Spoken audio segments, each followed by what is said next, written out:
The rain hammered against the greasy windows of Rosie's diner like 1,000 tiny fists. Each droplet caught the red neon glow of the open 24-hour sign, turning it into something almost beautiful. Almost.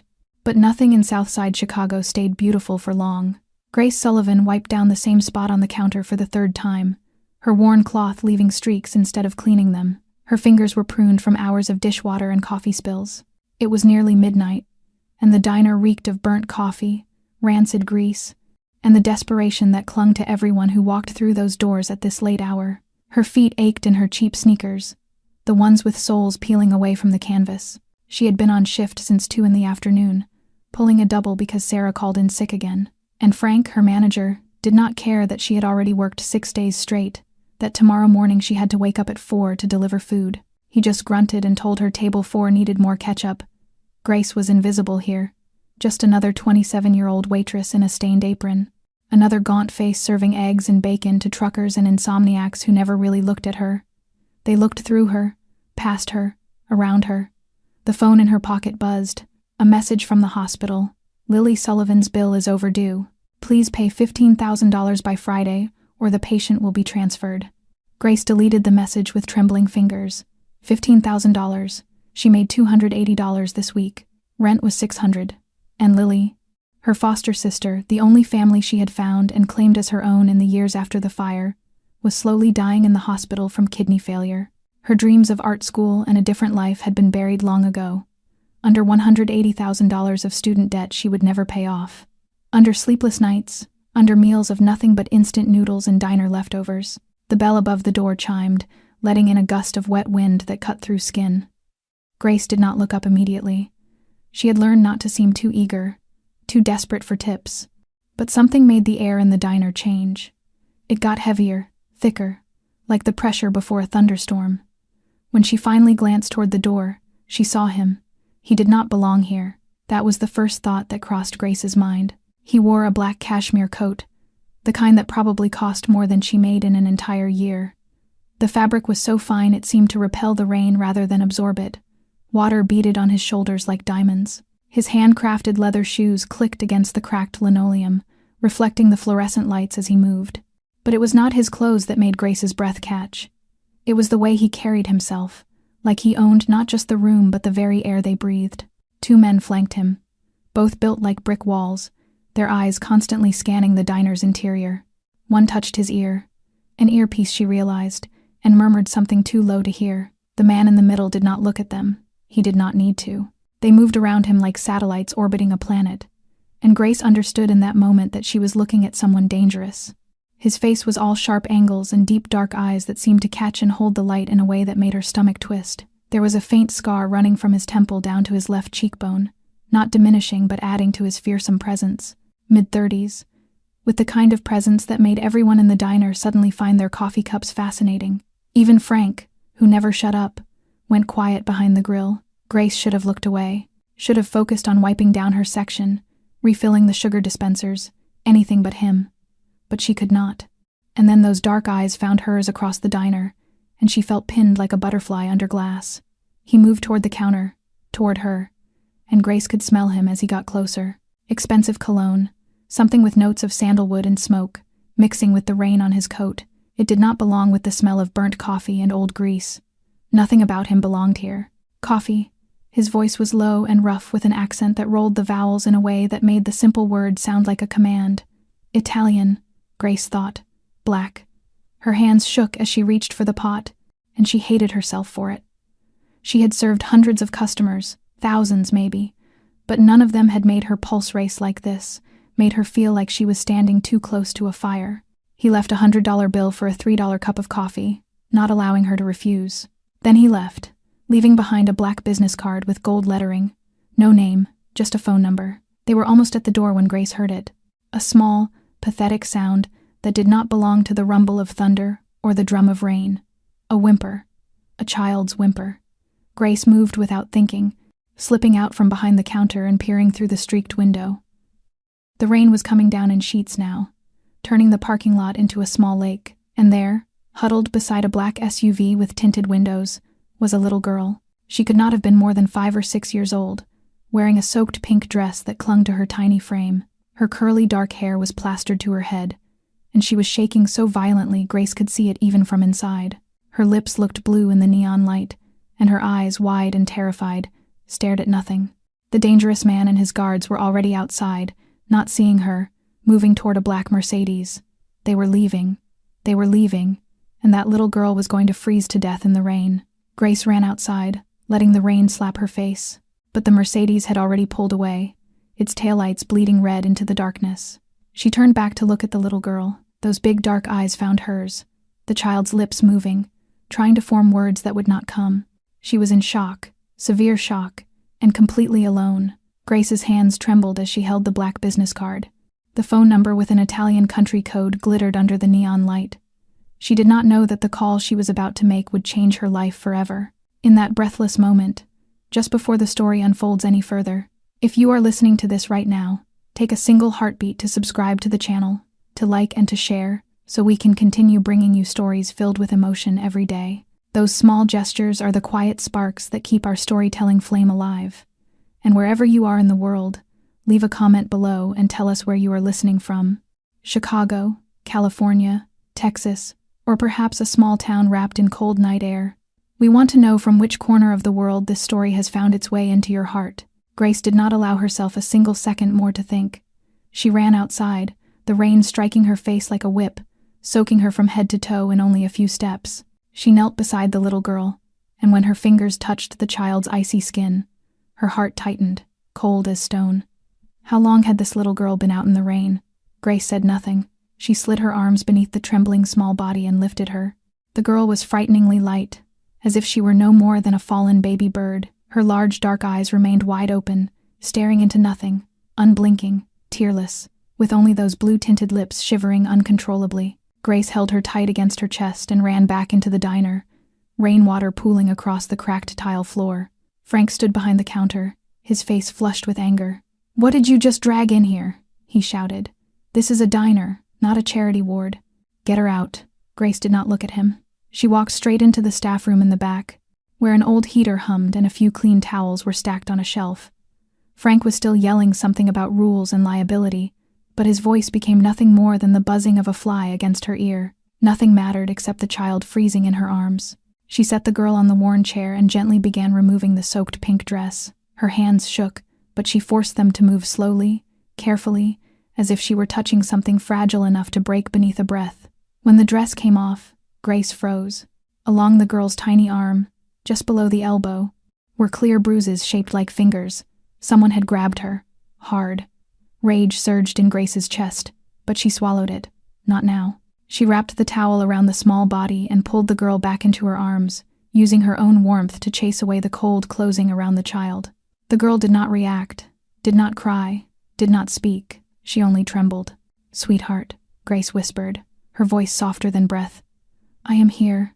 I will not let anyone hurt you again." No response, only the faint breaths and the frantic heartbeat that Grace could feel fluttering through the towel. This child needed more than a warm cloth and the arms of a broke waitress. She needed her person. Grace reached into her apron and took out the black business card. The numbers glimmered beneath the dim yellow light. She drew in a long breath and dialed the digits on the old landline phone. 1 ring, 2 rings. Then someone picked up. Silence. No greeting, no question. Only a heavy stillness that felt like waiting. Grace swallowed. "I found a little girl," she said, her voice shaking more than she wished. "Outside the black SUV in the parking lot at Rosie's diner. She is shivering and she cannot speak. I think she is in severe shock." The silence stretched for a full breath, then a voice came through. The same deep Italian-toned voice she had heard not 10 minutes earlier, yet now it was entirely different. No longer cold, no longer authoritative. It was frantic, breaking, filled with the raw fear of a father. "Sophia, what is she wearing? Hurry, what is she wearing?" "A pink dress," Grace answered. "Curly black hair, about 5 or 6 years old." She heard sharp, uneven breaths on the line, followed by a voice strained as if the man were fighting not to scream. "Do not let anyone touch her. Do not take your eyes off her. I am coming now." The call ended. Grace pulled the child closer and fixed her gaze on the door. 7 minutes. 7 long minutes that felt like a century.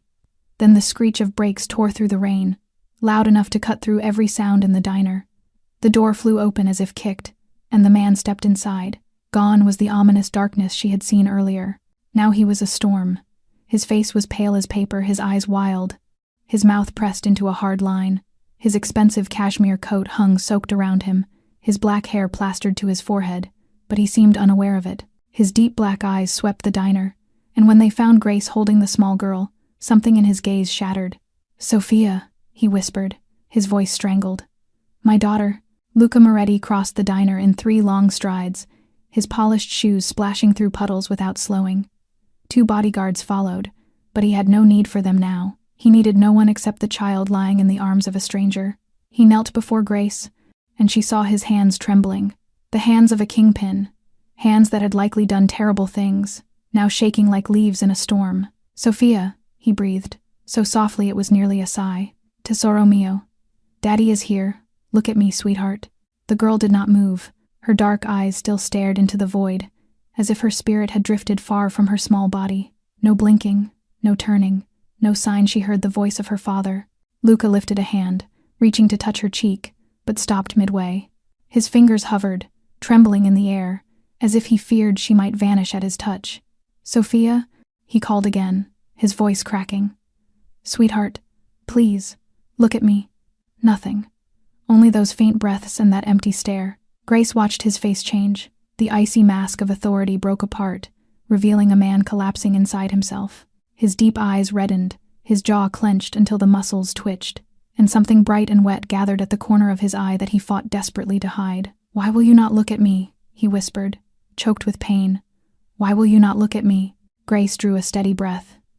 She knew she should not interfere. She was only a cheap diner waitress with no right to speak to a man like this.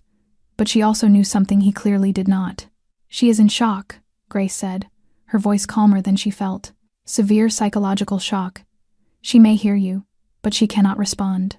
Her mind is protecting itself by shutting down." Luca lifted his gaze, his eyes bloodshot and frantic. "What do you know?" he asked, his voice sharp even as it trembled. "You are just a waitress. What do you know about this?" Grace did not flinch.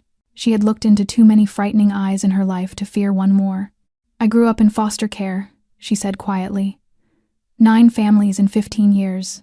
I have seen children like this. I have been a child like this. After the fire that killed my parents, I did not speak for 3 months, not because I did not want to, but because I could not." Luca stared at her, and something shifted in his eyes. Not disdain, not suspicion, something closer to desperation clinging to a lifeline. Then it happened. The tiny hand that had lain motionless all this time suddenly moved. The girl's small fingers slowly curled around the fabric of Grace's shirt and held on. Not tightly, but clearly, intentionally. Both Luca and Grace froze. Sophia's eyes still stared into emptiness, but her hand gripped Grace as if afraid she might disappear. Luca looked at the small hand, then at Grace, his expression a mixture of pain and astonishment. "This is the first reaction she has had in hours," he said, his voice ragged. "She has not responded to anyone, not the guards, not the doctors, not even me. But she responded to you." He rose, and as he straightened, his presence shifted back into something powerful and dangerous. But Grace had already seen what lay beneath. She had seen the broken father. "You are coming with me," he said, not as a question but as a command. "Sophia needs you." "I cannot." Grace shook her head. "I have a shift. I have my life. I cannot just leave." Luca stepped closer, the scent of expensive cologne and rain surrounding her. His dark eyes locked onto hers with something sharp and unyielding. "Did you not hear what I said?" he murmured, low and firm. "I am not asking. I am telling you. My daughter is holding on to you, and that is the first sign of life she has shown since she was nearly killed tonight. You will come with me. You will stay with her until she stabilizes, and I will pay you whatever you want." Grace looked down at the small hand gripping her shirt, then up into the eyes of the most dangerous man she had ever met, and she understood that she never truly had a choice at all. The black Mercedes slipped through the rain like a hunting creature piercing the dark, and inside, the scent of fine leather and the soft warmth from the heater wrapped around Grace as if she had stepped into an entirely different world. The plush seat cradling her body in a comfort almost foreign to someone accustomed to stiff plastic chairs and a sagging spring mattress. Sophia lay curled in her lap, her tiny hand still gripping the fabric of Grace's shirt, as though she feared Grace would vanish the moment she let go. And for the first time since Grace had found her out in the storm, Those dark eyes slowly drifted shut, not fully asleep, but resting, allowing herself the smallest sliver of safety. Luca sat across from them, his back touching the seat yet his entire body drawn tight like a wire, his gaze fixed on Grace and Sophia without a single blink, as if afraid that if he looked away even once, the two of them might dissolve into mist.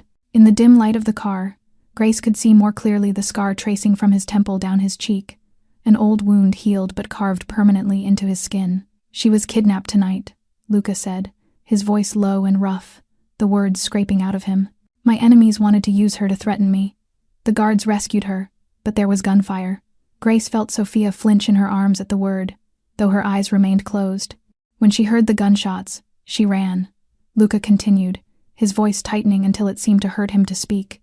"She bolted from the vehicle, and we could not find her. We searched everywhere and we could not find her." He stopped, his jaw clenching. 2 years ago, her mother died right in front of her, also to gunfire. She watched her mother being shot while holding her. Tonight, when she heard the gunshots, she thought it was happening again. Grace said nothing. She only held Sophia closer and felt the small heart pounding beneath the towel. The heart of a child barely 5 years old who had endured more than many adults would in a lifetime, and now this child lay in her arms, gripping her shirt as if Grace were the only lifeline in a vast black sea. The car stopped in front of a towering high-rise whose glass facade reflected the city lights like a scatter of stars, and Grace saw the gold letters on the front, Moretti Tower. They entered the lobby where polished marble floors gleamed so brightly that Grace could see her own reflection, and the staff bowed as Luca passed, none daring to meet his eyes.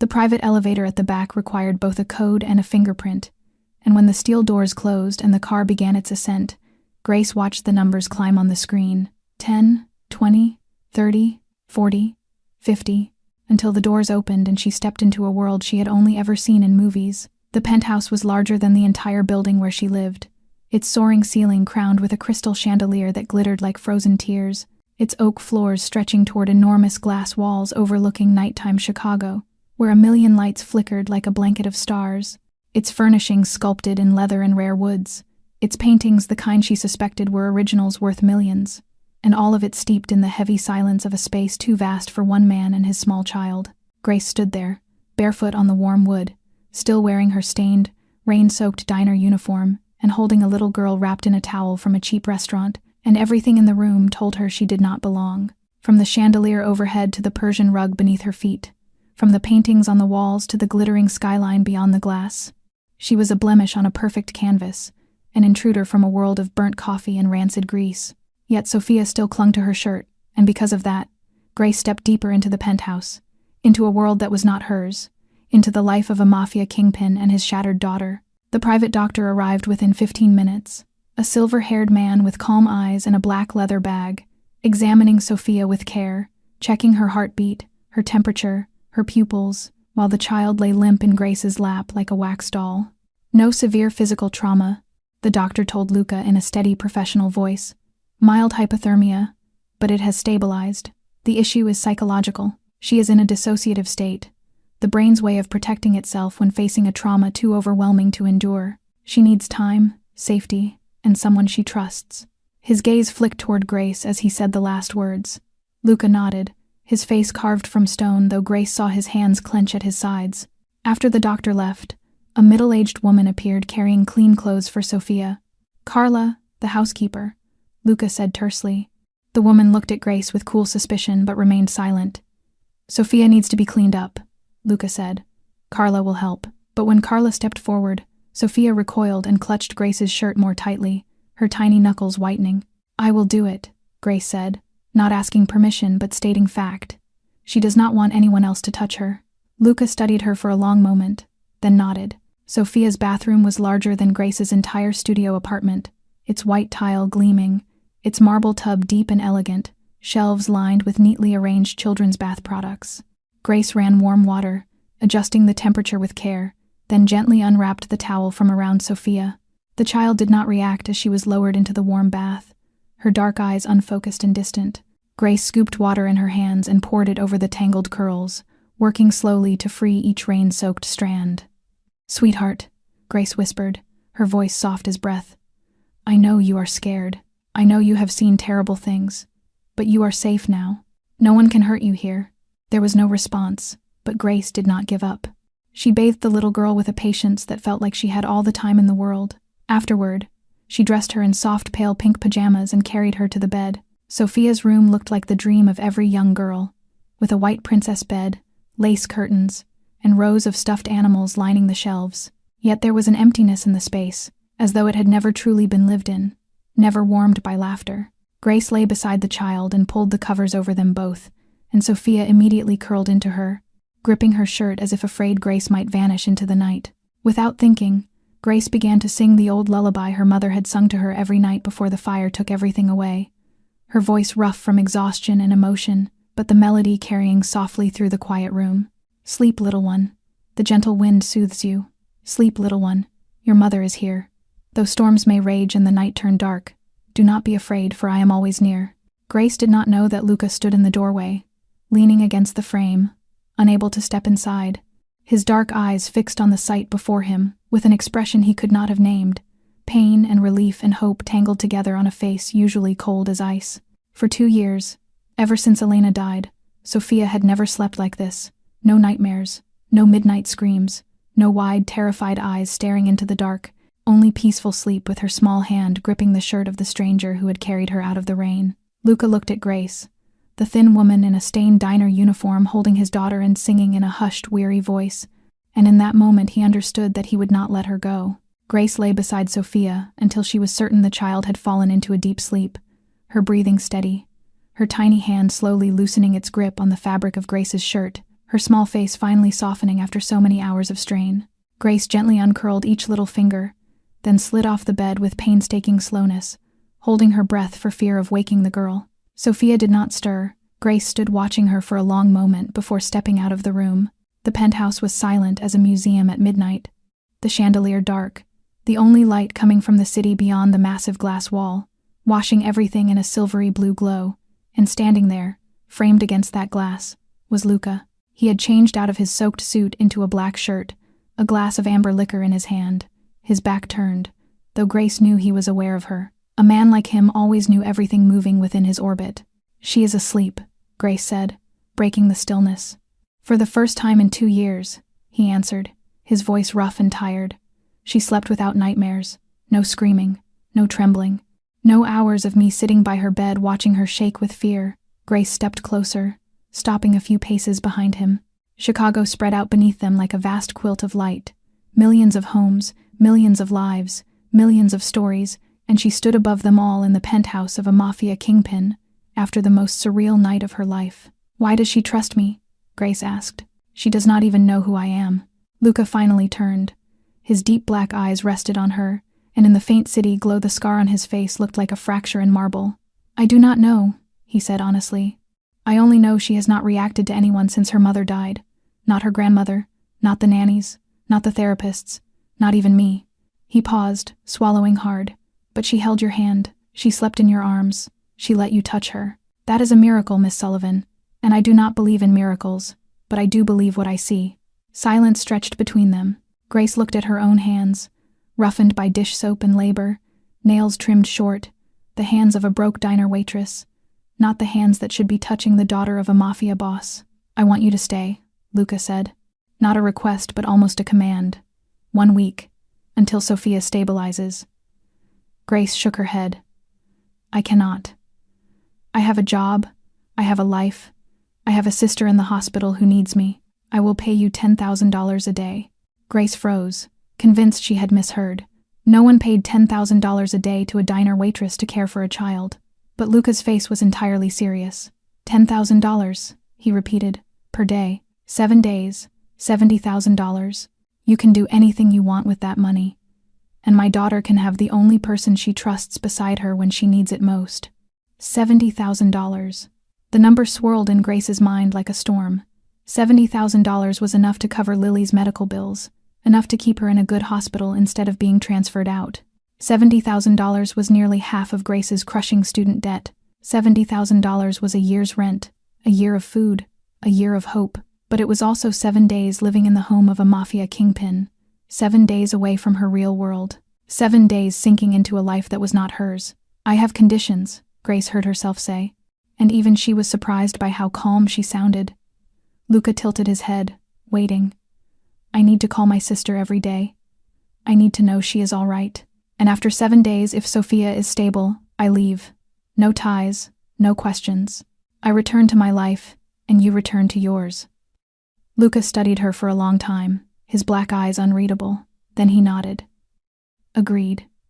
He extended his hand. We have a deal. Grace looked at that hand, the hand of a powerful man, a hand that had likely done terrible things, a hand trembling slightly now out of fear for his daughter. She placed her hand in his. His skin was warm and rough, nothing like the polished surface he presented to the world, and when his fingers closed around hers, Grace felt as though she had just signed a contract with the devil. But for Lily, for the sister dying slowly in a hospital bed, she would sell her soul to anyone offering the highest price. Welcome to my world, Miss Sullivan, Luca said, and something in his voice sent a shiver down her spine. You will find it very different from anything you have ever known. The next morning, Grace woke in a room that was not hers, sunlight slipping through thin silk curtains onto a king-sized bed dressed in soft white linens. She lay there a moment, disoriented, before the memories of the night before crashed over her like a wave. The diner, the dangerous man, the child in the rain, the $10,000 a day agreement. Sophia still slept beside her, the small hand gripping her shirt just as it had through the night. Grace gently freed each tiny finger and slipped out of bed. The room Carla had brought her to the night before was larger than the studio apartment where she had lived for 5 years, with a private bathroom lined with marble, an empty wardrobe waiting to be filled, and a balcony overlooking the city. Everything was beautiful. Everything was expensive, and none of it belonged to her. On the bedside table sat a brand new phone, its screen lit with a message from Luca. The money has been transferred. You may verify. Grace opened her banking app on her old phone and nearly dropped it. Her balance, which had been $42 after all expenses, now displayed $10,000. $10,000, 1 day's pay. More than she earned in 3 months of non-stop shifts. Hands shaking, Grace called the hospital where Lily was staying. I would like to pay the entire bill for patient Lily Sullivan, she said, her voice tight with disbelief. $15,000. Pay it in full. After the transaction cleared, she called Lily. Her younger sister answered on the second ring, her voice weak but steady. Grace? I got a notice the hospital bill was paid. Where did you get that money? You did not do anything reckless, did you? Grace felt tears burn her eyes but swallowed them back. I have a new job, she lied, her tone so calm it startled her. The pay is very high. I will explain later. Just rest and focus on getting better. I will visit soon.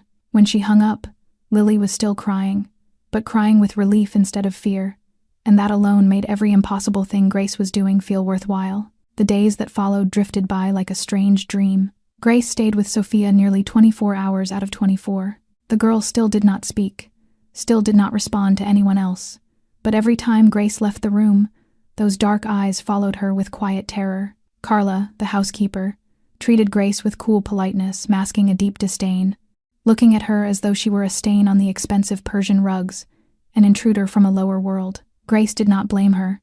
She did not believe she belonged there either. But what began to trouble Grace was not Carla's stare. It was Vincent. The tall, broad-shouldered bodyguard was always nearby, no matter where she went in the penthouse. She stepped into the kitchen and Vincent stood in the doorway. She stepped onto the balcony and Vincent appeared behind her. She went into the bathroom, and when she came out, Vincent was waiting. On the third day, Grace tried to go down to the lobby alone. She simply wanted to buy a cup of coffee from the little shop she had spotted through the window, wanted to breathe air that did not come from inside this vast, suffocating penthouse. Vincent stopped her at the elevator. You are not permitted to go out alone, he said in a flat voice. Mr. Moretti's orders. I just want coffee, Grace replied, trying to stay composed. I will get coffee for you, but you are not to leave the building without an escort, and even then, it will not always be allowed. Grace returned to her room, her chest heavy. She checked her phone and realized something chilling. Her call history had been viewed, her messages had been read. Someone was monitoring everything she said, everything she did. She sat by the window, staring at the vast city of Chicago beneath her. Millions of people free to come and go while she remained locked inside a gilded cage on the 50th floor. Beautiful, luxurious, extravagant, but still a cage. And Grace began to wonder whether $70,000 was enough to buy her freedom, or whether she had unknowingly sold it for a price she could never reclaim. Grace witnessed Sophia eat for the first time since that terrible night, sitting beside the little girl's bed with a warm bowl of porridge, offering no pressure, no urging, simply lifting each small spoonful toward her lips and waiting, and miraculously those tiny lips parted, Sophia swallowing slowly, her dark eyes still empty, yet her small body beginning to accept life again. And Carla stood in the doorway watching, her gaze for the first time not entirely cold. On the third day, Sophia held Grace's hand from morning until night, refusing to let go even in sleep, her tiny fingers always searching for Grace, as though terrified that if she released her, Grace would vanish the way her mother had. And Grace let her hold on, let her follow her into the kitchen, out onto the balcony, into the bathroom, let her curl beside her each night, listening to the steady breaths and feeling the small heart beating against her own. By the fourth day, Grace realized she had stopped counting days. On the fifth day, everything changed. Grace was sitting on the rug in the living room, trying to draw a picture with pencil and paper Carla had reluctantly provided. Sophia beside her, as always, silent and observant, watching Grace's rough hand sketch, watching the lines form on the page, and then, without warning, a tiny voice broke the stillness. "Stay." Grace froze, convinced she had imagined it, that it was a noise drifting in from somewhere in the vast penthouse. But when she turned, Sophia was looking straight into her eyes, the dark gaze no longer vacant but lit with the smallest spark of connection.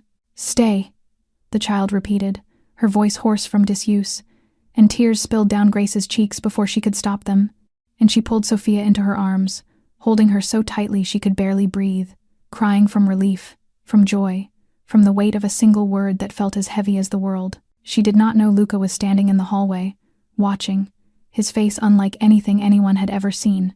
No coldness, no authority, only a father witnessing his daughter speak her first word in 2 years, astonishment and pain and hope flickering across his eyes in a brief moment before he gathered himself. But Grace had seen it. 1 week passed, then another. Sophia began speaking more, but only to Grace. A word, 2 words, sometimes a short sentence. "Where is she going? I am hungry. Do not go." Whenever Grace mentioned leaving, those dark eyes filled with tears and the small hand clutched her shirt so tightly the knuckles turned white. "Do not go," Sophia whispered, her voice trembling. "Do not go like Mama." And Grace could not walk out the door. One evening, after Sophia had fallen asleep, Luca summoned her to his office, standing behind the massive oak desk, his dark eyes on her with something she could not decipher. "The 1-week agreement is over," he said. "I know," Grace replied. "But Sophia is not stable. You know that." "I know. Then you will stay." It was a command, yet his voice lacked the sharp edge it once carried, replaced by something almost pleading, though a man like Luca Moretti never begged. "Name your price," he said. "Anything you want, any amount.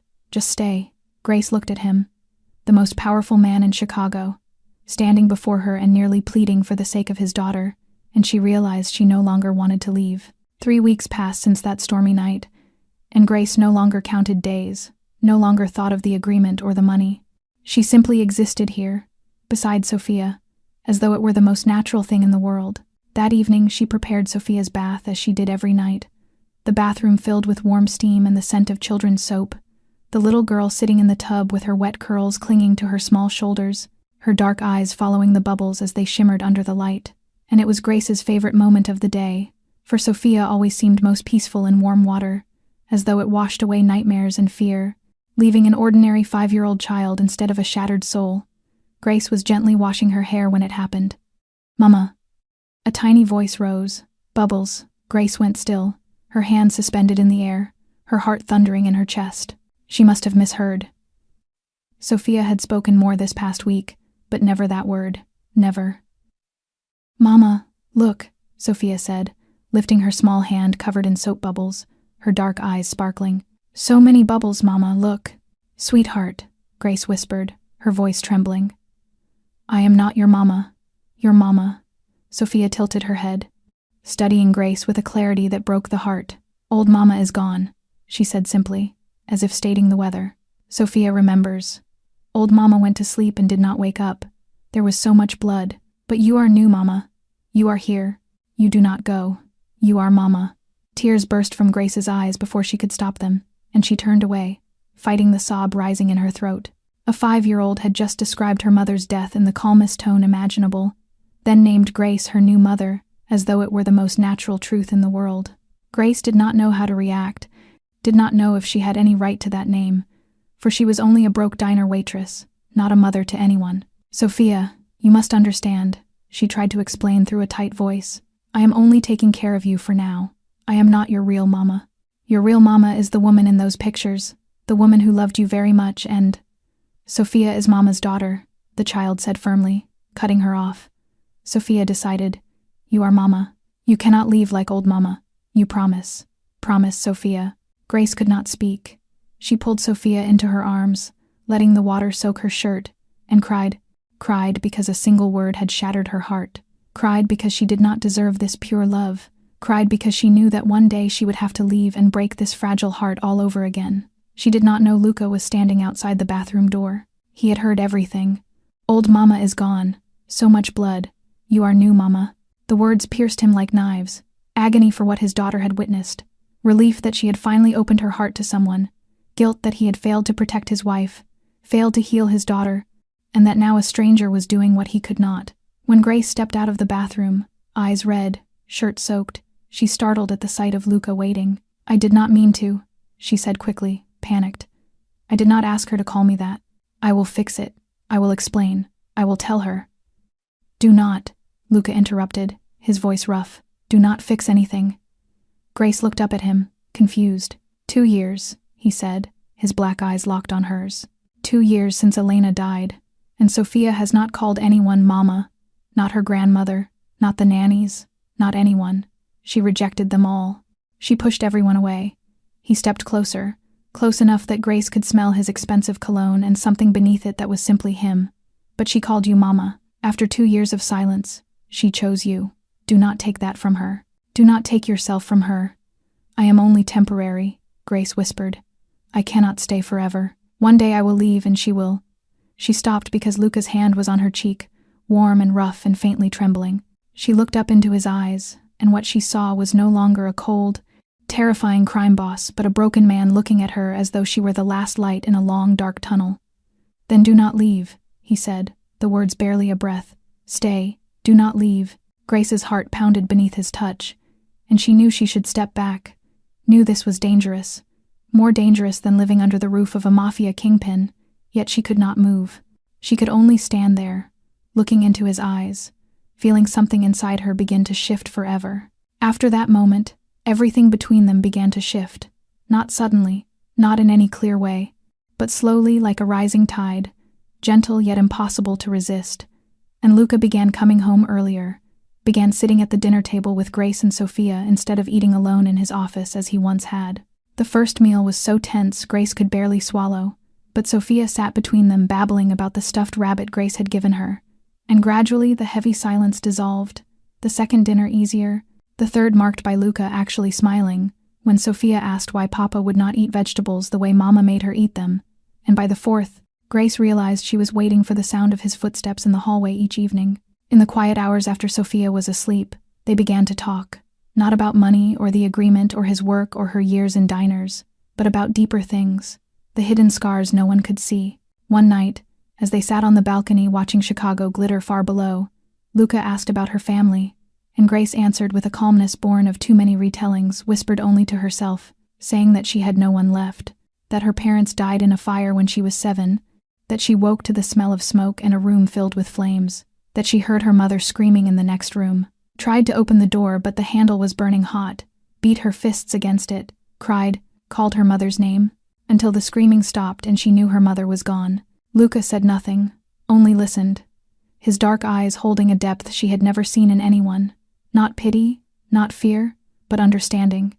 And Grace went on, saying a firefighter had pulled her out through a window, that she was the only survivor, that with no relatives to claim her she entered foster care, enduring 9 families in 15 years, where the only light she ever found was Lily, the first returning her after 2 months because she cried at night, the second taking her only for the subsidy, the third, and she paused, swallowing, then said the 5th family was the worst, the foster father a drunk who liked using his belt, the foster mother pretending not to see, and she remained there 18 months until a teacher noticed the bruises on her back and called the police. In the darkness, his hand found hers, warm and steady, no words, only presence. "I am not telling you this for pity," Grace said, her voice firm. "I am telling you so you understand why I know what Sophia feels. I was that child. I once looked at the world with empty eyes and trusted no one. I know what it is to lose a mother." Silence settled. Then Luca began to speak, his voice low and rough as though pulled from the deepest part of him, saying Elena's name like a prayer, saying he had met her when they were kids, he 17 and she 16, a girl from an ordinary family untouched by his world, a girl who sold flowers on a corner near his house, and he passed by each day just to see her smile, and he loved her at first sight. A wild, blind, dangerous love his father disapproved of because she did not belong to that world. But he married her anyway and swore to protect her from the darkness, and he failed. Grace tightened her hold on his hand as he continued, saying that 2 years ago his enemies wanted to send a message, that they attacked while Elena was bringing Sophia home from school, that she was holding their daughter when the first bullet pierced her chest, passing through her and into Sophia's arm, that his 3-year-old child stood there, soaked in her mother's blood, watching her fall and never rise again, and the tears streamed down Grace's face unchecked. "I found them," Luca said, his voice turning to ice, "one by one. I killed them myself. I made them beg, cry, call for their mothers the way my daughter called for Elena. But nothing brought her back. Nothing healed Sophia." He turned to Grace then, and in the soft city light she saw his eyes were wet, and he whispered, "I am a monster, Grace. I have killed people. I will kill again if anyone threatens what I love. But even monsters can love. Even monsters can break." She said nothing, only leaned into him, resting her head on his shoulder, 2 broken people sitting in the dark for the first time, not alone with their ghosts. The call came on the morning of the 4th day of the 5th week. Grace was feeding Sophia breakfast when her phone buzzed with Lily's name, and she answered with relief in her chest, eager to hear her sister's voice, but Lily did not sound relieved. "Why have you not visited me?" Lily asked weakly. "I miss you. I called so many times and you did not pick up. Where are you?" Guilt cut through Grace like a blade. She had called Lily every day, but those brief calls could not replace being there. "I have a new job," Grace said gently. "It is demanding but pays well. I covered all your hospital bills, remember? Just rest. I will see you soon." Silence, and then Lily's trembling voice saying the doctor had told her her kidneys were failing faster, that she needed a transplant within 6 months, or she would die. And though she did not finish the sentence, Grace understood, and she promised her sister she would find a way, told her to trust her. When the call ended, Grace set the phone down with shaking hands, looking at Sophia eating quietly, looking at the luxurious kitchen surrounding her, and she felt herself drowning, for all the money Luca paid, all the wealth around her, could not buy a kidney nor save her sister. She rose quietly, asked Carla to watch Sophia, and went into her bathroom, locking the door, sinking onto the cold tile and crying harder than she had since the night her parents died, crying from helplessness, from despair, from the knowledge that her sister, the only person she had left, the only light in the darkness of foster care, was slipping away, and she could not save her. A soft knock came at the door. "Mama?" Sophia's voice floated through the frame. "Mama, are you in there? Why is Mama sad? Why is Mama crying?" Grace wiped her face, steadied her voice, and called back that she was fine, only tired, telling Sophia to play with Carla, and after a moment the small footsteps faded. Grace did not know Vincent had reported everything to Luca, did not know Luca had heard her entire call through the surveillance system she tried to forget existed, did not know he had stood outside the bathroom hearing her sobs, his fists clenching so tightly the knuckles blanched. That night Luca summoned her to his office, and she entered with eyes still puffy though she had tried to hide it, and found him standing behind his desk with an unreadable expression. "Who is Lily?" he asked. Grace froze. "You listened to my phone call," she said, her voice shaking with anger. "You promised I could call my sister every day, yet you still listened." "I listened to everything in this house," Luca replied without apology. "It is how I keep people alive. Now answer me. Who is Lily, and why were you crying for her?" Grace wanted to shout, throw something, walk out forever, but exhaustion and despair hollowed her out. "My sister," she said softly. "The only family I have. She has kidney failure and needs a transplant within 6 months. Without it she will die, and I cannot do anything. I have all this money, but I cannot buy a kidney to save her." Silence filled the room before Luca stepped closer. "I will find a kidney for her." Grace looked up, disbelieving. "You cannot. The waiting lists are years long, no amount of money." "I can do anything." Luca cut in without hesitation. "You were there for my daughter when no one else could reach her.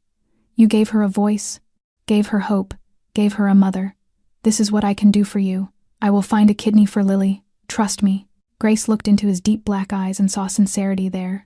Not empty promise, not pity, but the resolve of a man accustomed to turning the impossible into reality, and for the first time in weeks she felt a faint spark of hope flicker within the darkness. In the days that followed, life settled into a strange rhythm Grace had never expected, and Luca kept his promise. For only 3 days after their conversation in his office, he informed her that he had found a compatible kidney donor for Lily, offering no explanation of how, no mention of cost, simply stating that it was done, and Grace did not ask because she did not want to know what Luca had done to achieve the impossible in such a short time.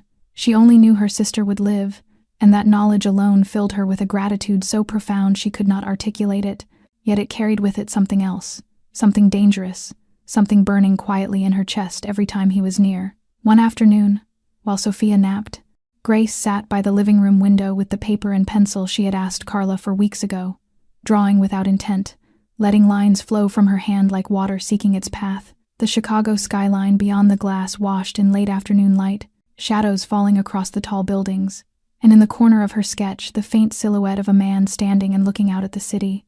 And she was darkening the lines when she felt someone watching her. Turning, she saw Luca behind her, his dark eyes fixed on the drawing, and she had not heard him arrive.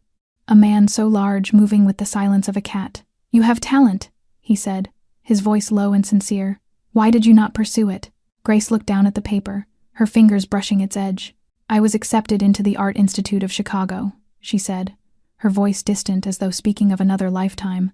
A partial scholarship, and she had believed it was a dream come true, but then Lily became sick, and she had to choose between school and her sister, and she chose Lily, and would always choose Lily. Luca said nothing, only looked at her for a long moment, with an unreadable gaze before turning away, and Grace believed he had forgotten the conversation. But the next morning she woke to find a large wooden box on her table, inside the most expensive professional art supplies she had ever seen: oil paints, watercolors, charcoal pencils, sable brushes, fine paper, a foldable easel, and dozens of items she had only ever dreamed about while standing outside the windows of art stores. And there was no note, no explanation, only the understanding that Luca had listened, had remembered, had acted. Her heart raced as she touched the soft brushes, for no one had ever given her anything like this. No one had cared enough about her dreams to bring them to life even in the smallest way.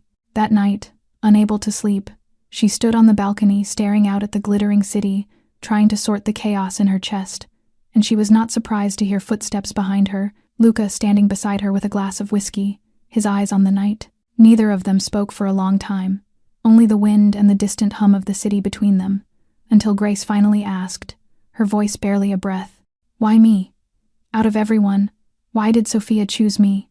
Why do you trust me?" Luca did not answer immediately. He took a sip of whiskey and kept his gaze on the dark horizon before saying, "Because you are real.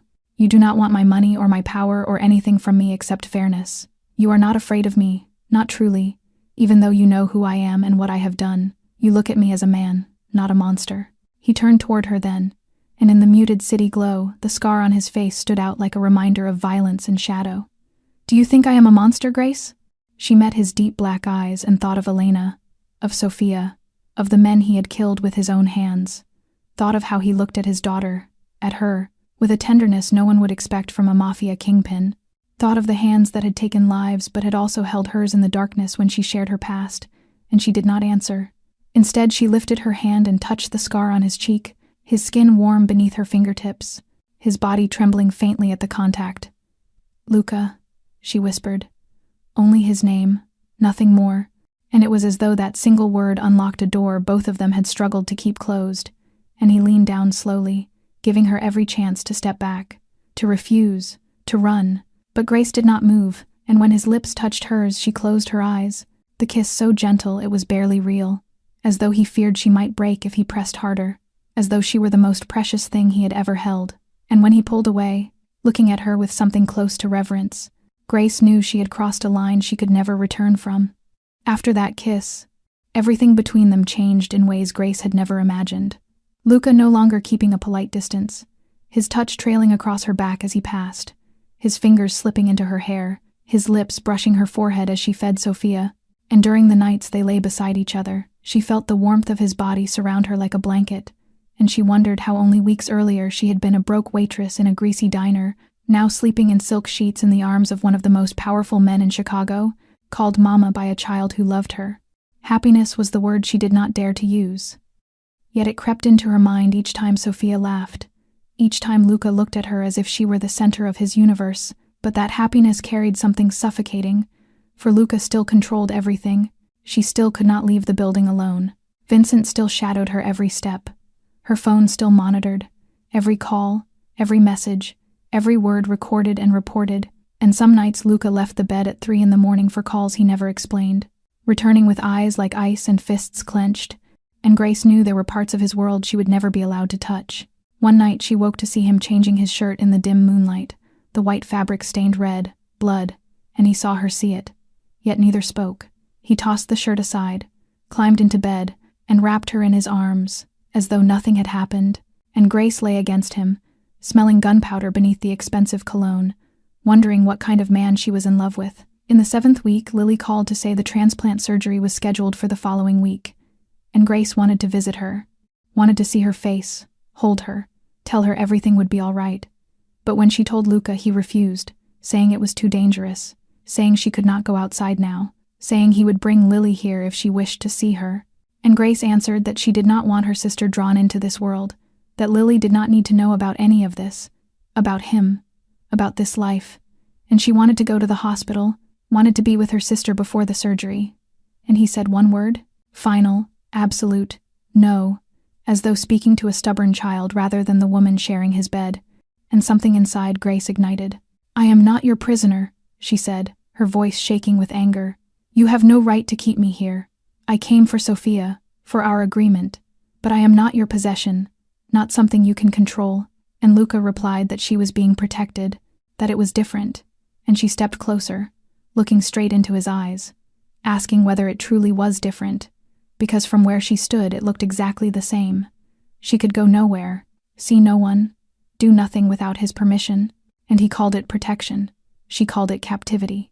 His jaw clenched, the muscles twitching beneath his skin, and he growled that she did not understand, that there were men out there who would hurt him by hurting those he loved, that Elena had died because he had not been careful enough, and he would not let that happen to Grace or Sophia, and she asked whether she was meant to live like this forever, trapped in a gilded cage, beautiful yet still a cage, asked whether this was his love for her, control and confinement, and heavy silence filled the space between them as he looked at her, pain and fear and a deep obsession flickering in his eyes, an obsession she was not sure she could live beside.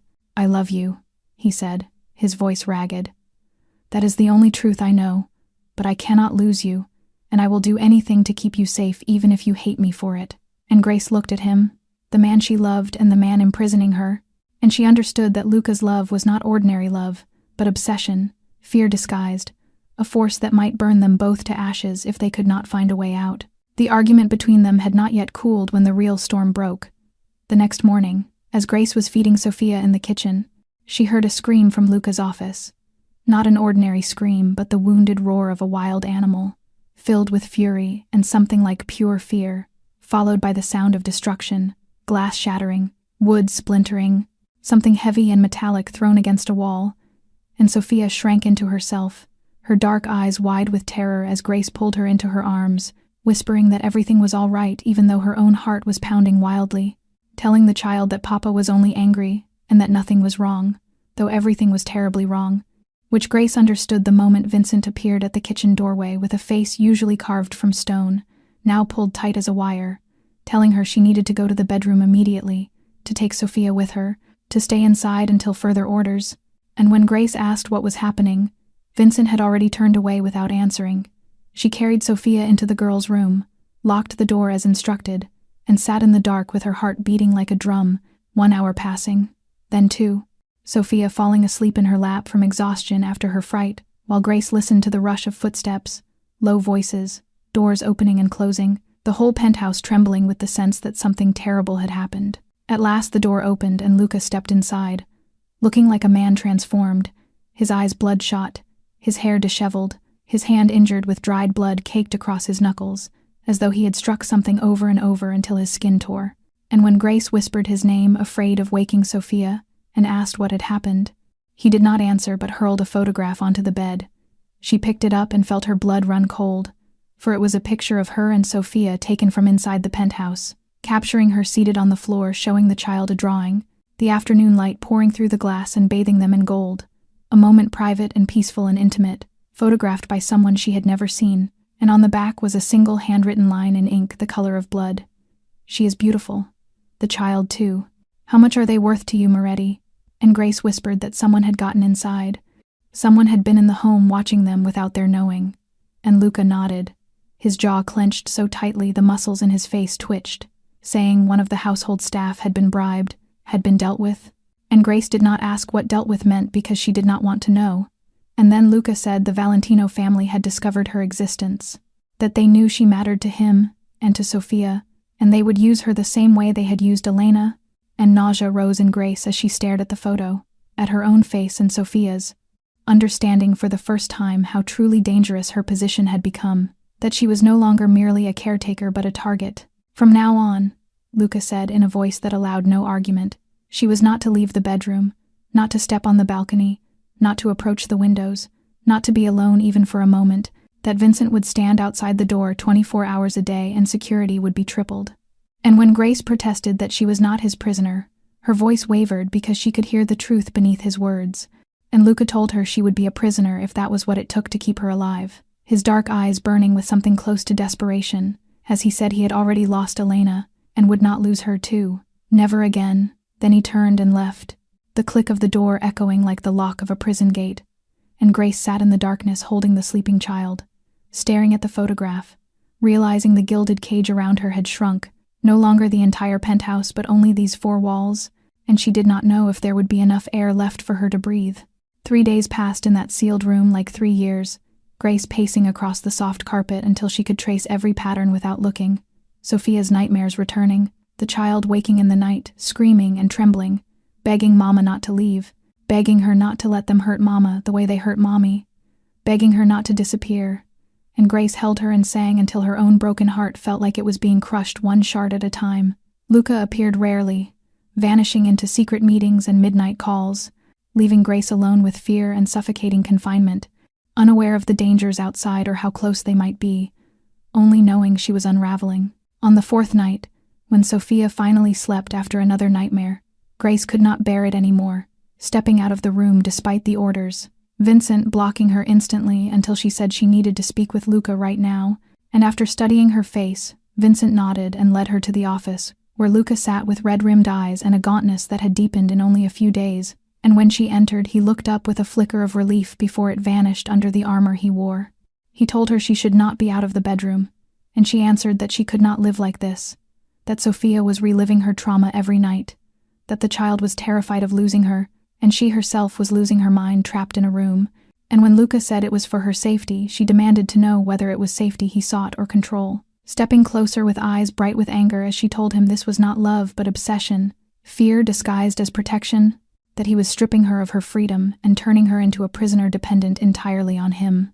Luca rose with a snarl that there were men who wanted her dead to hurt him, that they had infiltrated the home, photographed her, proven they could reach her any time, and asked if she wanted him to simply open the door and let her walk into death, and Grace replied that if she left there would be nothing for those men to use against him, that if she disappeared the threat would vanish, and Luca froze as though she had struck him, telling her she was not allowed to leave and he would never permit it, and she answered through tears that he could not hold her forever, that his wife had died because of this world and she refused to be the next, refused to let Sophia witness another mother die in front of her, and Luca shouted that he would kill every man alive before letting anyone touch her, that he would burn the world to ashes but she would not leave, and Grace whispered that it was not love but obsession that would destroy them both, pulling her arm from his grasp, stepping back, saying she needed to leave for his sake, for Sophia's sake, for her own, that this was not a life she could survive, and she turned toward the door with her heart breaking but determined.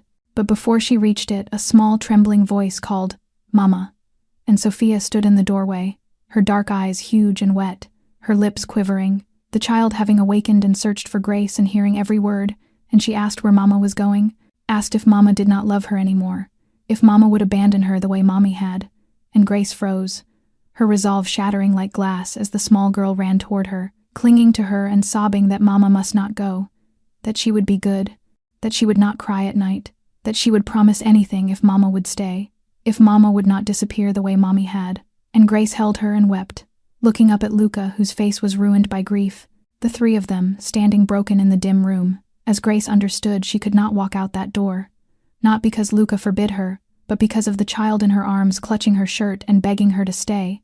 And Grace whispered into Sophia's hair that it was all right, that she was not going anywhere, that Mama promised, that Mama was here, and she lifted her gaze to Luca, and in their eyes was a silent truth that this was not over, that the danger and the cage still remained, but for this night, for the sake of the child crying in her arms, Grace would stay.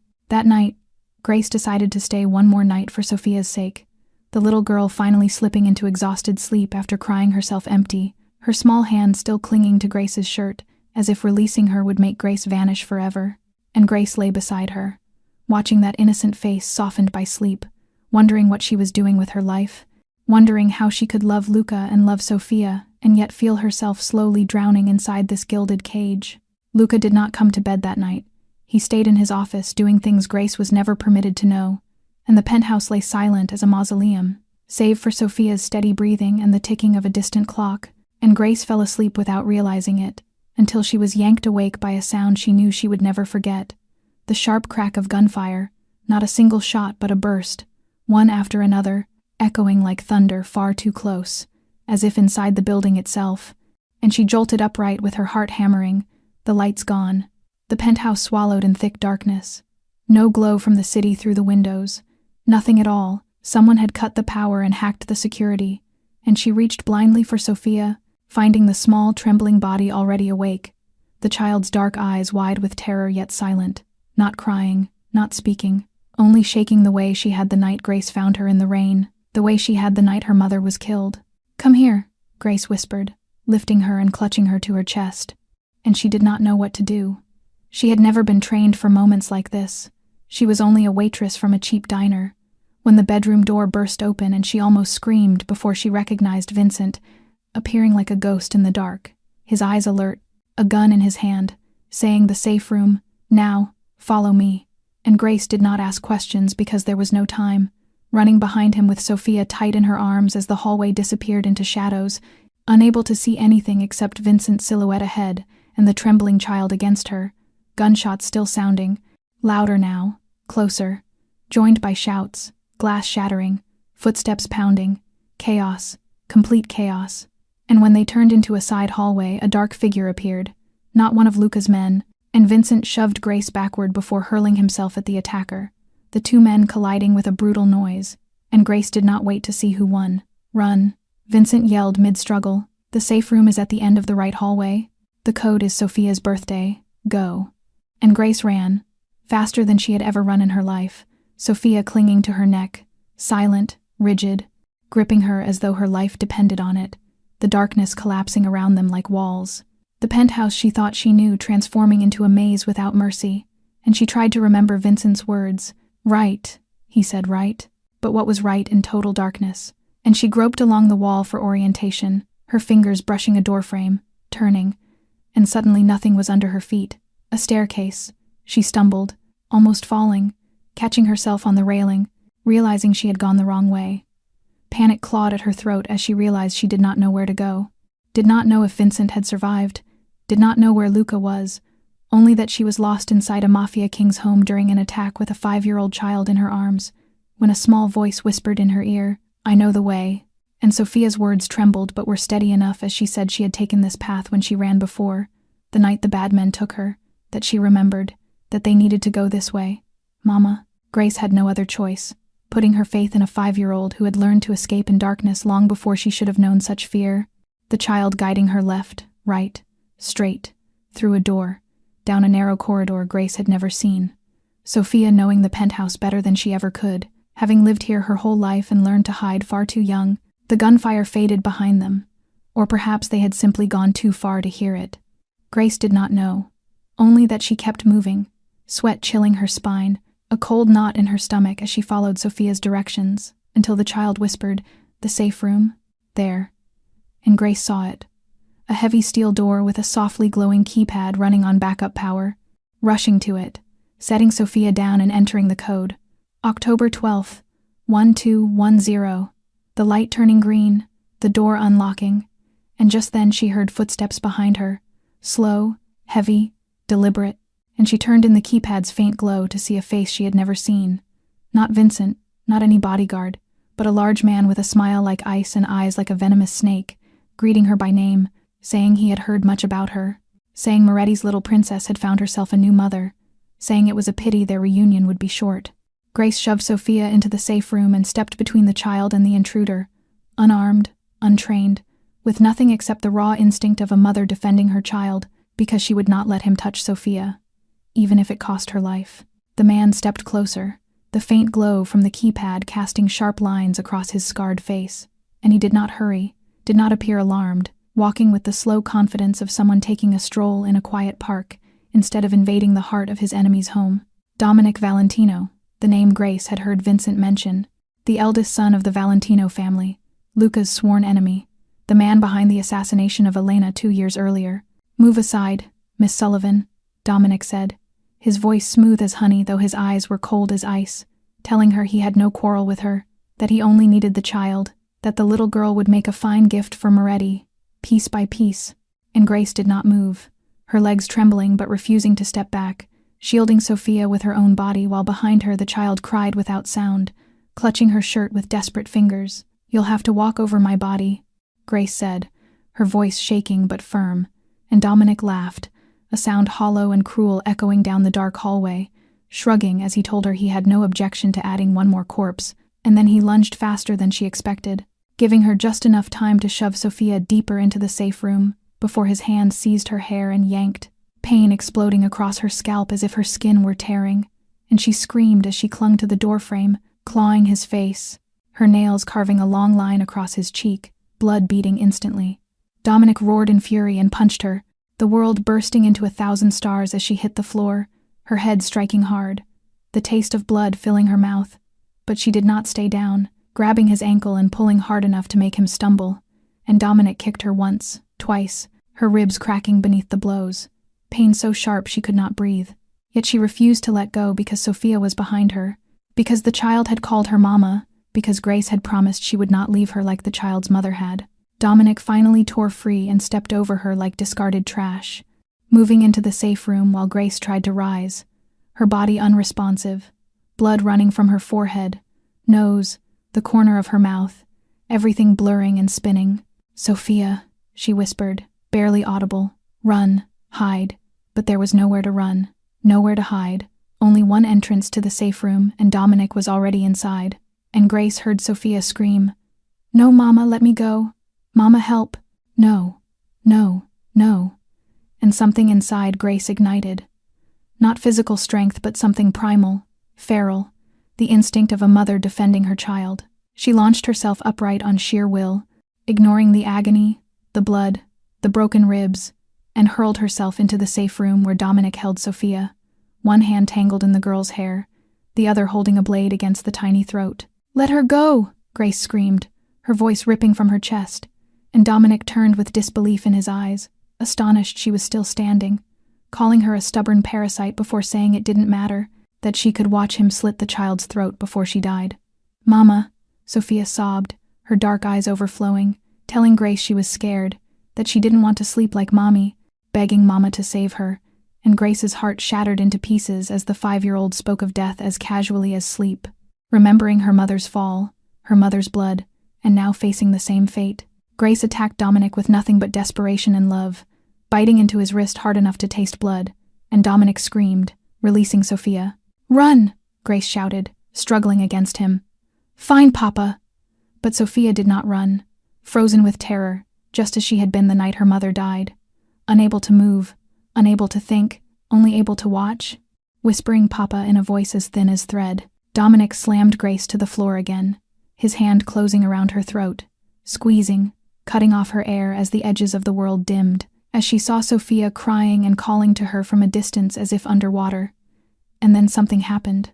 A shadow tore into the room like a storm unleashed, and Dominic was ripped away from her, Grace coughing violently as air crashed back into her lungs, rolling to the side just in time to see Luca. He was there, drenched in blood, his face a demon's mask, his dark eyes burning with pure rage as he attacked Dominic not with a gun but with his bare hands, punching and punching without pause, blood spraying, bones breaking, refusing to stop, hitting until Dominic no longer resembled anything human, until there was nothing left to strike. Grace watched, unable to look away, knowing Luca was dangerous, knowing he killed, but seeing it with her own eyes was different, witnessing the raw brutality, the unrestrained violence, the hands that held her so gently now crushing a man's skull. When Luca finally stopped, breath ragged, his body trembling, he turned toward Grace and Sophia, the wildness in his eyes slowly fading into clarity, and she saw fear there, not fear of enemies, but fear that she now saw what he truly was. "Luca!" Grace rasped, her voice shredded from being choked, and he came to her, kneeling beside her, his blood-stained hands shaking as they touched her face, whispering her name like a prayer, asking if she was hurt, if she was safe, just as Sophia threw herself at both of them, sobbing, "Papa, Mama, the bad man is gone. He won't hurt Mama Sophia anymore." And Luca wrapped his arms around them both, his whole body shuddering as if he had just faced the greatest terror of his life, which perhaps he had. The penthouse was ruined, glass blown out, night wind cutting through gaping wounds in the walls, the polished oak floors smeared with blood and debris, priceless furniture overturned and shattered, bodies of attackers and Luca's own men strewn across the space, 4 guards dead, 6 gravely injured, and Vincent alive but wounded by 2 bullets and a broken arm, taken to emergency care as Grace was carried to a temporary bedroom on the lower floor. Luca's private doctor arrived within 10 minutes, examining her, stitching the gash on her forehead with 7 stitches, binding her cracked ribs, giving her pain medication, diagnosing a mild head injury, bruised throat, and a body covered in contusions. But she would live. Sophia had no physical injuries, but her spirit was another matter. The child sitting beside Grace with dark eyes hollow as the night they first met, her small hand clinging to Grace's shirt, silent, not crying, not speaking, staring into nothing, the doctor calling it shock again, trauma layered upon trauma, warning it could take weeks, months, maybe she would never fully recover, and Grace held the child despite the pain, singing the old lullaby her mother had once sung, her voice raw but steady, because it was all she could offer. Luca sat in a chair beside the bed, head bowed, fingers locked together. He had changed into clean clothes and washed away the blood, yet Grace still saw it under his nails, in the cracks of his skin, blood that would never truly wash away, and the room was silent for hours until Sophia finally fell asleep, her breathing steady though her hand never loosened its grip on Grace's shirt. And in that hush Luca finally spoke, saying he had almost lost them both, almost watched Elena happen again, almost watched the woman he loved die before him while he stood helpless. Grace said nothing, watching him, the most powerful man in Chicago hunched on a chair like a terrified child, his scar pale under the dim light, his dark eyes filled with guilt and grief, and she said softly that this was the life he chose, violence and blood and enemies, the world he built, that he had always known something like this could happen. "I didn't choose you," Luca whispered, lifting his red-rimmed eyes to hers. "You happened. You walked into that cheap diner. You saved my daughter. You looked at me like I was a man instead of a monster. I didn't choose to love you. It just happened. And now I cannot exist without you." He rose, stepped to the bed, and knelt on the floor. The Mafia king kneeling before a poor diner, waitress with his head bowed and shoulders trembling, begging her not to leave, admitting he was unworthy, admitting he had imprisoned her, controlled her, dragged her into danger, that he knew all of it and still he was asking her, pleading with her, not to go, saying he would do anything, change anything, if she would stay. Grace looked at the man kneeling before her, the man who had killed with his bare hands to protect her, the man who had controlled and confined her, the man who loved her in a way both wrong and dangerous, and she realized she loved him too. Loved him so deeply it hurt, loved him so profoundly she could not tell if it was salvation or a curse. Sophia stirred in her sleep, her small hand tightening around Grace's shirt as she murmured, "Mama, don't go." And Grace looked at the child, then at the man. two broken souls clinging to her like a lifeline, and she understood that whatever choice she made, her heart would never be whole again. Grace did not answer that night. She needed time, needed to think, needed to lie beneath the dim ceiling and ask herself what her heart truly wanted. Sophia slept beside her, and Luca sat in the chair keeping watch through the long hours without closing his eyes once, while Grace lay there aching from the wounds on her body and the wounds inside her, weighing every possible choice. She could leave. Luca would let her go. She knew that. After tonight, after everything that had happened, he would no longer force her to stay. She could return to her shabby studio apartment, to her diner shifts, to a life small and invisible and safe, but she would be leaving Sophia behind, the little girl who had called her mama and clung to her shirt as if Grace were the only thread tying her to the world. She would be leaving Luca, the man who had killed to protect her, the man who had fallen to his knees and begged her not to walk away. Could she do that? Could she step out of this door and pretend the last 2 months had never happened? The answer was no. Grace knew that deep inside herself, she had come to love them, both of them, with a kind of love she never imagined she was capable of feeling. But she also could not live as she had been living. She could not remain in a gilded cage, even if that cage had been built with diamonds and love. When the first morning light filtered through the temporary bedroom window, Grace finally spoke. "I will stay." Luca lifted his head, his eyes red from a sleepless night sparking with hope, but Grace raised a hand to stop him from speaking. "But everything has to change," she said, her voice calm but unwavering. "Not a little. Completely. And if you do not agree, I will leave. Immediately. Without looking back. Anything." Luca said at once. "I will do anything you ask." Grace looked straight into his eyes. "First, Sophia needs therapy. Real therapy, with a specialist in childhood trauma. Not the superficial sessions she had before, but a serious, long-term treatment until she is truly healed." Luca nodded. "Second, Sophia needs to go to school," Grace continued. "A real school with children her age, with teachers and a life that resembles normalcy, because he could not keep her in a bubble forever. The child needed to learn how to live in the world, how to face fear, how to grow stronger. Security risks," Luca began, but Grace cut him off. "They can be managed. You are Luca Moretti. You control anything you choose to control. You can choose the safest school, arrange the most discreet protection, do whatever is necessary, but she must go to school."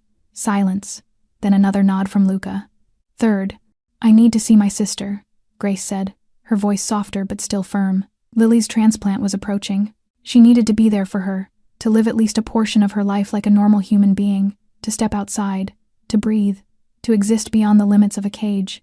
Luca looked at her, and she saw the battle in his eyes, fear of losing her clashing with the desire to make her happy. He swallowed and nodded. "Alessandra will accompany you," he said, "but you can go." And finally, Grace drew a slow breath. "The most important part. You need therapy." Luca froze, but she continued before he could object. "Your need for control, your obsessive protectiveness, the way you love by imprisoning, none of that is healthy. It is fear disguised as devotion. It is trauma from losing Elena, a wound you never allowed to heal. And if you do not confront it, it will destroy us." "I do not need," he began, but Grace interrupted gently yet firmly. "You do. I grew up in foster care. I know what it is to be controlled, confined, stripped of freedom. I will not live like that ever again. Not with anyone, no matter how much I love them.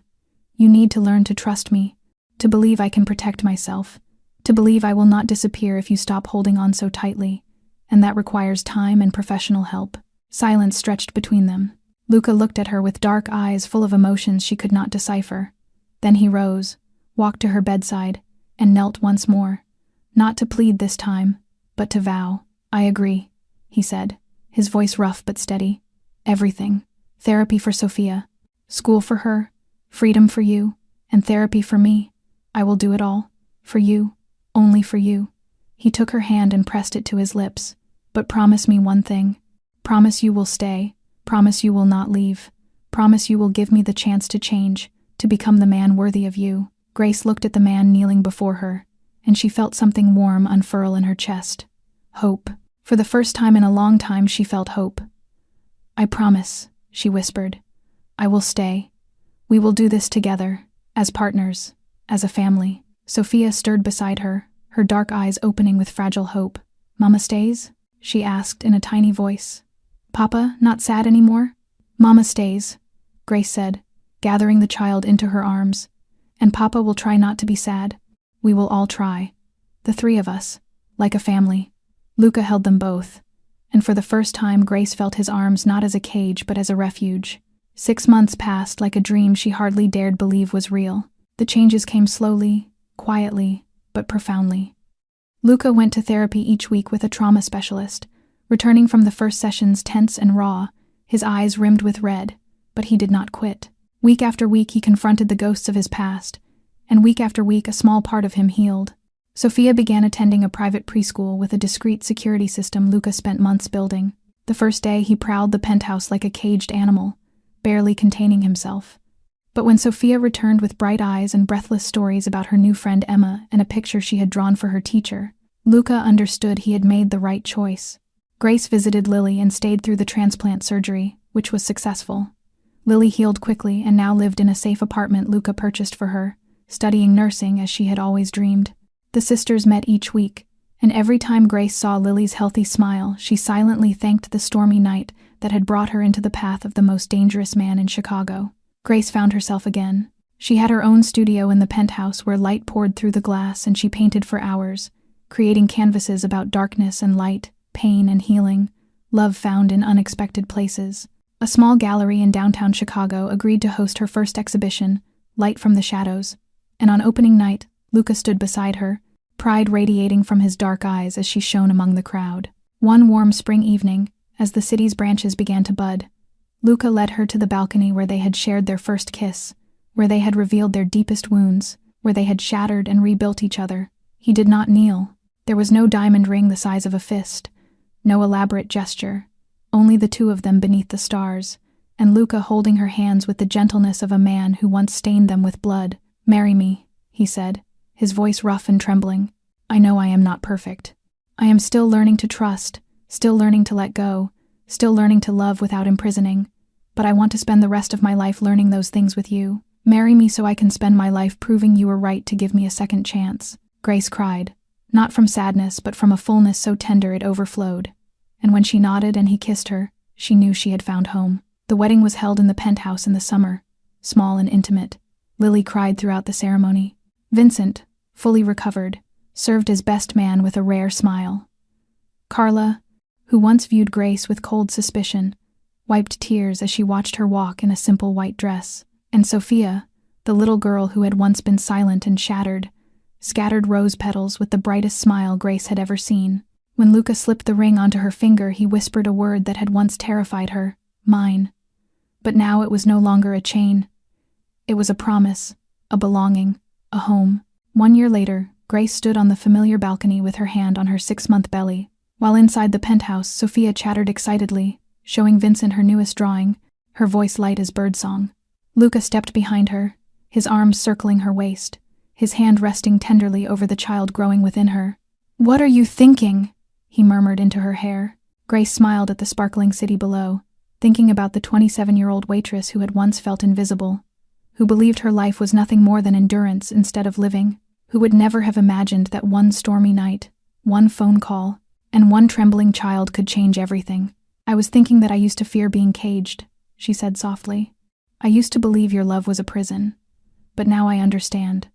Sometimes the cage is not meant to confine but to protect, and when the one who built it loves enough to open the door, it becomes a nest instead." Luca held her tighter, and she felt the steady beat of his heart against her back, no longer wild or fearful but calm. "I am Grace Moretti," she whispered into the night, and for the first time in her life she knew she was exactly where she belonged. Below them, Chicago glittered like a field of stars. Inside, Sophia laughed and called Mama. "Look at this." And in the arms of the man who had once been a monster but had learned how to become human, Grace finally found what she had searched for across 20 years. Home, not made of walls, but of hearts woven together, holding fast and refusing to let go. Our story ends here, a story of love found in unlikely places, of healing for shattered souls, of how the most beautiful things sometimes grow from the darkest nights. The lesson Grace and Luca leave us is that true love is not control or possession but trust and the willingness to change for the one you love, the courage to open the cage door and believe the other will choose to stay, the grace to accept each other's pasts and build a future together. If this story touched your heart, please subscribe to our channel, like and share this video so more people can hear meaningful stories each day. We would love to know how you felt about Grace and Luca's journey. Have you ever met someone who changed your life in unexpected ways?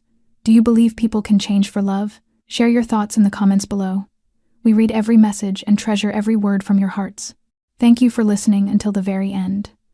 May you have good health, joy, and love each day. And no matter how difficult life becomes, may you find your own light, just as Grace found hers on that fateful stormy night. Goodbye, and we look forward to seeing you in the next video.